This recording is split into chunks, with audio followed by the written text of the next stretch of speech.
All right, hey folks, this is Mr. Curtis, and today we are going to be adding a new rhythm to our note tree. So, as usual, we have whole notes. Split those in half, you get half notes. Split one of those in half, you get quarters. Split one of those in half, you get eighths. And now, if you split an eighth note in half, you get 16th notes. You can look at what these look like and how they're broken down on page 16 of book 2. 16th notes, there are 4 of them per beat. Now, essentially what ends up happening is with eighth notes, we count those 1 te, 2 te, 3 te, 4 te. So got a pair of eighth notes right here. 1 and te. Nothing crazy, nothing fancy. 16th notes, if I were to write those down, essentially, you'll see it get placed in between there. So I'll put a note in between 1 and te, and then I'll put one following te. And 16th notes, instead of having one beam over the top of the notes like eighth notes do, like you can see there's one beam, 16th notes have 2 beams. And so 1 and te still line up vertically like that. So now these other 16th notes that's in between are counted as ti and ta. So when you count 16th notes, they're counted as 1 ti te ta, 2 ti te ta. So first thing we're going to do is we're going to clap and count the note tree together using 16th notes at the end. Let me get my metronome pulled up. You can start slower if you need to, but I'll set my metronome at 60. If you need 50 or 55, that's perfectly fine. Okay, let me turn that up a little bit for you guys. So here's our note tree, adding 16th notes at the end. So here we go.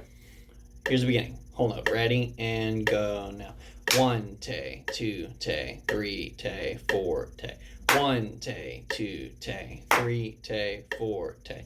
1, 2 te, 3 te, 4 te. 1 te, 2 te, 3 te, 4 te. 1 ti te ta, 2 ti te ta, 3 ti te ta, 4 ti te ta. So there's those 16th notes again. Here's just the 16ths. Ready and go now. 1 ti te ta, 2 ti te ta, 3 ti te ta, 4 ti te ta.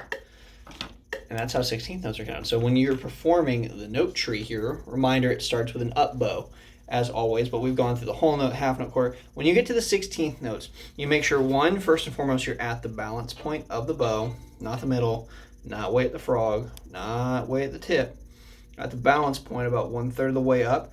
And 16th notes are almost entirely wrist, little bit of elbow, absolutely zero shoulder. I shouldn't see videos of you guys doing 16th notes and seeing this nonsense. Like, watch. You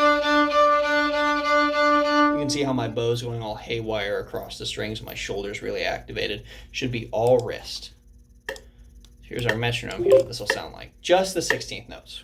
1, 2, here I go. 1 ti te ta, 2 ti te ta, 3 ti te ta, 4 ti te ta. All wrist. Same thing. Ready and go now. You can see there's a lot of jellyfishing, bending and flexing going on. All right, so now we're going to do the note tree, top to bottom, starting with a whole note. Reminder, it does start on an up bow. Really bend and flex that wrist. Here we go. Up bow. We'll do this on the D string. 1, 2, ready and go now. Half notes.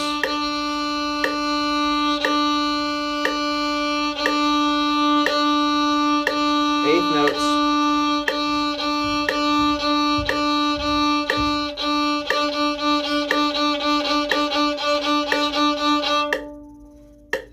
And the key to making those eighth notes and 16th notes sound really smooth, even, and articulate at the beginning is putting a little bit more weight of the bow. So balance point, lots of wrist, a little bit more weight on the bow when you get to 8ths and 16ths.